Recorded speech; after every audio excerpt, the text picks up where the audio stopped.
말씀을 사모하시는 여러분, 주님 안에서 그동안 평안하셨습니까? 문은석 목사입니다.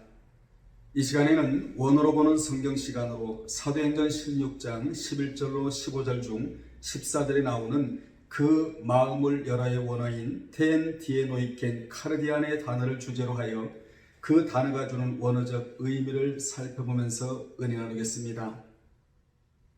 먼저 그 마음을 열어의 단어가 쓰이기까지의 배경을 살펴보면 다음과 같습니다. 사도 바울이 빌립보 성읍에 들어가서 처음 만난 사람이 바로 누디아라는 여인이었습니다. 바울과 이 여인과의 만남은 주님에 의하여 만나진 그야말로 축복의 만남이었습니다.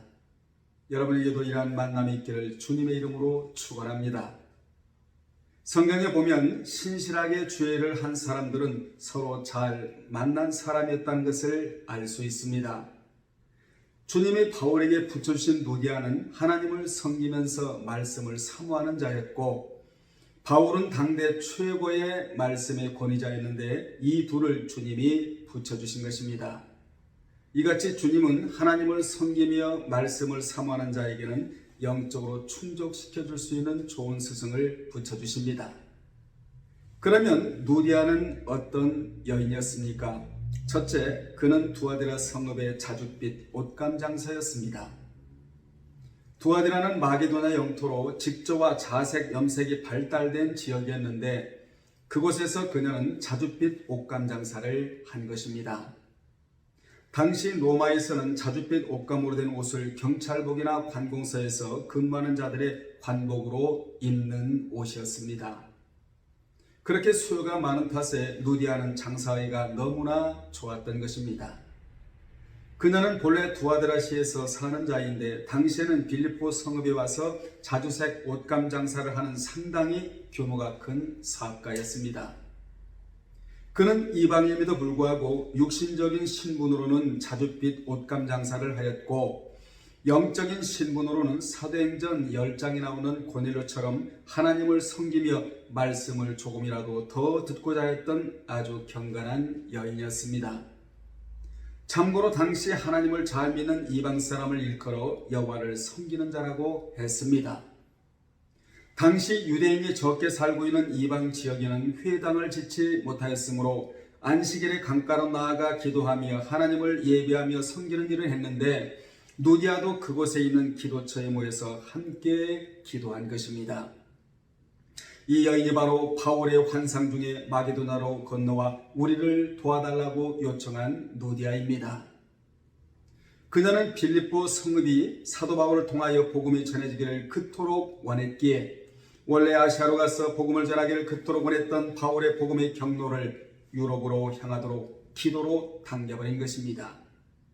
이같이 하나님을 섬기며 복음을 위하여 기도하는 자에게는 엄청난 힘이 있습니다.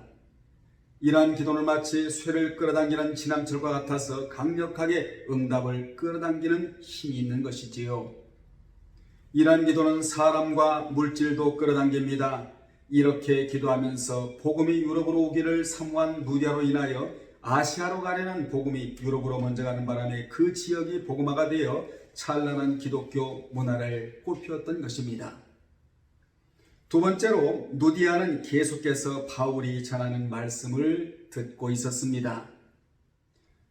본문에 듣고 있을 때는 아코라는 단어인데 이 단어의 의미는 듣다, 경청하다, 주의하여 듣고 깨닫다라는 동사 아쿠어의 3인 단수 미완료 능동태 직설법으로 그녀는 바울이 전하는 복음의 말씀을 아주 적극적인 태도로 계속해서 듣고 있었다는 뜻입니다.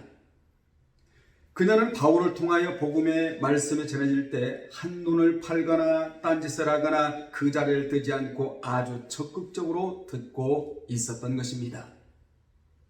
말씀이 전해지는 자리에서 조는 자는 몸은 예배당에 와 있지만 마음은 이미 영적인 장소를 뜬 것이나 마찬가지입니다. 물론 일시적인 피곤으로 인하여 조는 경우도 있겠지만 아예 습관적으로 존다면 이는 심각한 것입니다. 보통 문제가 아니라는 것이지요. 왜냐하면 고린도후서 4장 3절의 말씀에 걸려들기 때문입니다.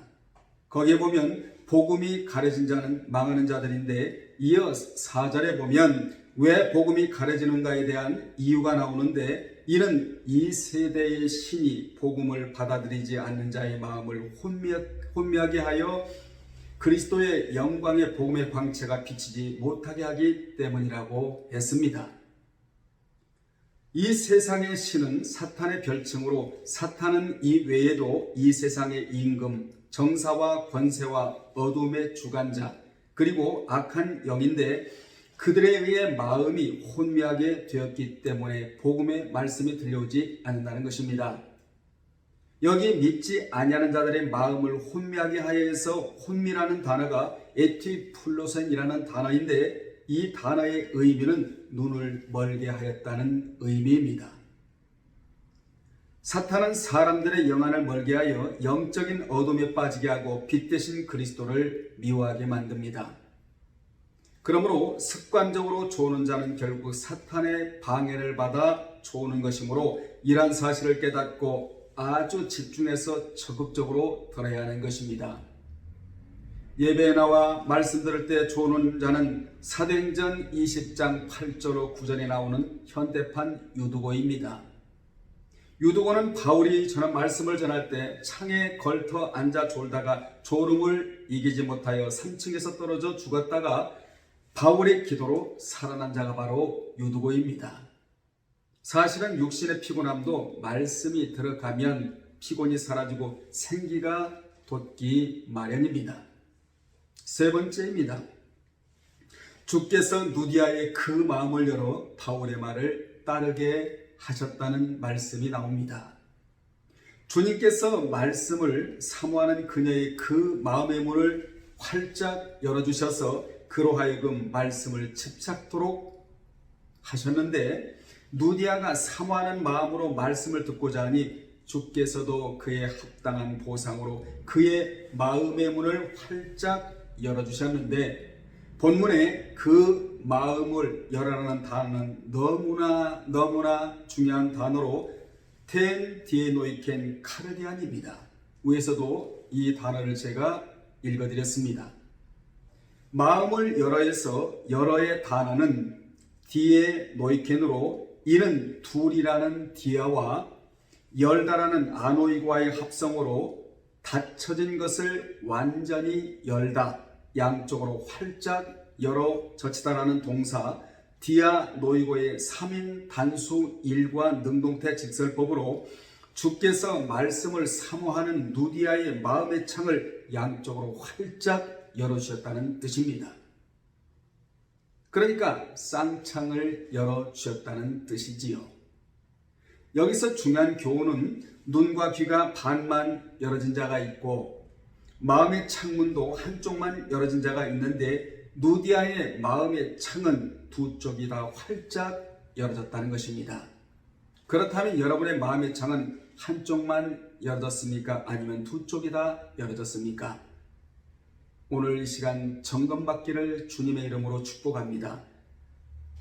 왜 한쪽만 열어졌는가? 그렇다면 한쪽만 열어질 수밖에 없는 이유가 있기 때문에 그렇습니다. 말씀을 사모하면 두 쪽이 다 열어지지만 말씀을 사모하지 않으면 마음의 창이 닫혀 있기도 하고, 그리고 한쪽만 열어질 수밖에 없는 것입니다. 주님은 말씀을 사모한 만큼 마음의 창을 열어주십니다. 그러므로 믿는 자는 먼저 말씀을 들을 수 있는 마음의 창이 열어지고 봐야 합니다. 마음의 창이 닫힌 채로 일생을 산다면 이것은 비극입니다. 왜냐하면 그러면 말씀이 들려오지 않기 때문입니다. 마음의 창이 열어져야 일꾼이 되고 남은 자가 되고 동역자가 되고 이기는 자가 되며, 그런 자가 바로 진짜 신앙자입니다. 그래서 믿는 자는 필수적으로 말씀이 들려올 수 있도록 마음의 창이 열려야 합니다. 이같이 누디아가 말씀을 사모하는 마음으로 계속하여 듣자 주께서는 그 마음의 창을 양쪽으로 활짝 열어주셔서 누디아로 하여금 바울이 전하는 말을 계속하여 듣도록 하셨습니다. 참고로 구약에서 마음의 쌍창이 열린 자를 이름하여 말씀의 눈이 열린 자로 표현하고 있을 정도니까 말이에요. 얼마나 이 마음의 창이 열어지는 것이 중요한지 모릅니다. 오늘 말씀을 듣는 여러분의 마음의 창이 양쪽으로 활짝 열어지셔서 강단에서 떨어지는 생명의 말씀을 그대로 흡수하는 그런 분들이 되시기를 바랍니다. 그 마음을 열어 텐 디에노이켄 카르디안에서 열어라는 단어가 신약의 파레가 사용되는데 그 단어가 쓰인 구절을 살펴보면 다음과 같습니다. 누가복음 24장 45절에 보면 제자들의 마음을 열어 성경을 깨닫게 하시고에 사용되었고, 또한 누가복음 24장 31절에 보면 소망을 잃고 엠마오로 내려가는 두 제자가 눈이 밝아진 것에 사용되었고, 그리고 사도행전 17장 2절과 3절에 보면 바울이 데살로니가 교회에 가서 새 안식일에 성경을 풀어줄 때에 사용되었으며, 그리고 사도행전 7장 56절에 보면 스데반이 순교당할 때 하늘이 열린 것에 사용된 단어가 바로 이 단어입니다. 주께서 누디아의 마음의 쌍창을 열어주시고 난 후 바울의 말을 따르게 하셨는데 여기 따르게 하신지라 라는 단어가 프로세케인이라는 단어인데 이 단어가 주는 의미는 창념하다, 집착하다, 몰두하다 라는 동사 프로세코의 현재 능동태로 이는 주님께서 말씀을 사모하는 누디아의 마음의 쌍창을 열어주시고는 이제 그로 하여금 마음을 집착하여 지속적으로 듣도록 해주셨는데 이는 오직 사모함이 있는 자에게만 해당되는 주님의 특별한 은혜인 것입니다. 말씀을 들을 때 창념하지 않고 집착하지 않고 몰두하여 듣지 않으면 건성으로 듣게 되고 그러면 신앙의 건달이 되고 마는 것입니다. 그렇다면 여러분은 말씀을 대하는 면이 집착, 창념, 몰두형이십니까? 아니면 건성형이십니까? 건성형은 불행을 달고 살아가게 되어 있습니다. 그래서 말씀 듣는데 생명을 걸어야 하는 것입니다. 그래서 누디아는 불행을 달고 살지 않고 축복을 달고 살았습니다. 그러므로 말씀의 사모함은 나의 몸에 축복을 매달게 하는 역할을 하는 것이지요. 누디아는 빌립보 교회를 세우는데 1등 공신이 된 인물이었고 바울은 그 교회 성도들이 너무너무 좋아 하나님께 감사 기도를 드렸는데 그 내용이 바로 빌립보서 1장 3절로 8절입니다. 제가 읽겠습니다. 내가 너희를 생각할 때마다 나의 하나님께 감사하며 간구할 때마다 너희 무리를 위하여 기쁨으로 항상 간구함은 너희가 첫날부터 이제까지 복음을 위한 일에 참여하고 있기 때문이라. 너희 안에서 착한 일을 시작하신 이가 그리스도 예수의 날까지 이루실 줄을 우리는 확신하노라. 내가 너희 무리를 위하여 이와 같이 생각하는 것이 마땅하니 이는 너희가 내 마음에 있으며 나의 매임과 복음을 변명함과 확정함에 너희가 다 나와 함께 은혜에 참여한 자가 됨이라. 예수 그리스도의 심장으로 너희 무리를 얼마나 사모하는지 하나님이 내 증인이시니라. 이렇게 기도하는 내용이 바로 빌립보서 1장 3절로 8절입니다. 바울은 또 빌립보서 4장 3절에서 복음에 나와 함께 힘쓴 자들이므로 저 여인들을 도우라고 했습니다. 빌립보서 4장 3절에 보면 또 참으로 나와 멍에를 같이 한 내게 구하노니 복음에 나와 함께 힘쓰던 저 여인들을 돕고 또한 글레멘도와 그 외에 나의 동역자들을 도우라. 그 이름들이 생명책에 있느니라 라고 말씀하고 있습니다. 진실로 복음을 전하는 전도자를 돕는 것은 실로 엄청난 축복입니다. 그 돕는 자를 이름하여 동역자라고 말합니다. 그들은 믿음 지켜 동역하고 물질로 동역하고 희생하여 동역한 자들입니다. 그러한 자들은 하나님의 기억 속에 있고 그들을 향한 상급이 천국에서 기다리고 있는 것입니다. 여러분은 모두 동역자들이 되시기를 주님의 이름으로 축원합니다. 마음의 쌍창이 열어진 누디아의 가족은 다 세례를 받는 복을 받았다고 사도행전 16장 15절에 보면 그러자 그와 그 집이 다 세례를 받고 우리에게 청하여 이르되 만일 나를 주 믿는 자로 알거든 내 집에 들어와 유하라고 강권하여 머물게 했다라는 내용이 15절입니다.